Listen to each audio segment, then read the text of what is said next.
Hi guys అందరికి ఈ video ఎవరికంటే ఫైనాన్షియల్ సిచ్యువేషన్స్ వల్ల ప్రయాగ్రాజ్ వెళ్ళలేక ఆగిపోయిన వాళ్ళకి. అండ్ నేనైతే రేపు ఈవినింగ్ 5 o'clock అయితే విజయవాడ టు ప్రయాగ్రాజ్ స్టార్ట్ అవుతున్నాను. ఇన్ కేసు ఎవరికన్నా సరే ప్రయాగ్రాజ్లో త్రివేణి సంగంలో గంగా యమున సరస్వతి వాటర్ కలిసిన వాటర్ కావాలంటే మా కింద కామెంట్ సెక్షన్లో మెన్షన్ చేయండి. అండ్ ఎక్కువ క్వాంటిటీ అయితే పంపించలేను, ఎందుకంటే నేనే ఆ లగేజ్ వేసుకొని ఆ క్రౌడ్లో వెళ్ళడమే గ్రేట్.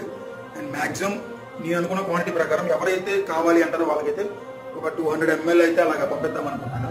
అండ్ మీకు కొరియర్ ఛార్జెస్ కూడా అండ్ బాటిల్ ఛార్జ్ కూడా మీరే వర్తించాలి, ఎందుకంటే జస్ట్ మీరు వెళ్ళలేకపోతున్నారు కాబట్టి నేనైతే వెళ్ళి తీసుకొచ్చి మీకు ఇస్తున్నాను. నేను వెళ్తున్నాను కాబట్టి మీరు బాటిల్కి అమౌంట్ అండ్ కొరియర్కి అమౌంట్ కొట్టినా సరే అవి నేను అంత క్రౌడ్ నుంచి తీసుకొచ్చి ఇక్కడ నేను మోసుకొని తీసుకొచ్చి ఇక్కడ నేను ప్యాకింగ్ చేసి మీకైతే కొరియర్ చేయాలి. సో నాకు కూడా టైం అయితే పడుతుంది. సో ఇన్ కేసు ఎవరికైనా సరే ప్రయాగ్రాజ్ వెళ్ళలేని వాళ్ళు ఉంటే కనుక మీకు త్రివేణి సంఘంలో ఉన్న వాటర్ కావాలంటే కనుక నాకు డిస్క్రిప్షన్లో కామెంట్ చేయండి. అండ్ ఛానల్ సబ్స్క్రైబ్ చేసుకోండి. అండ్ నాకు చాలా సపోర్టివ్గా ఉంటుంది.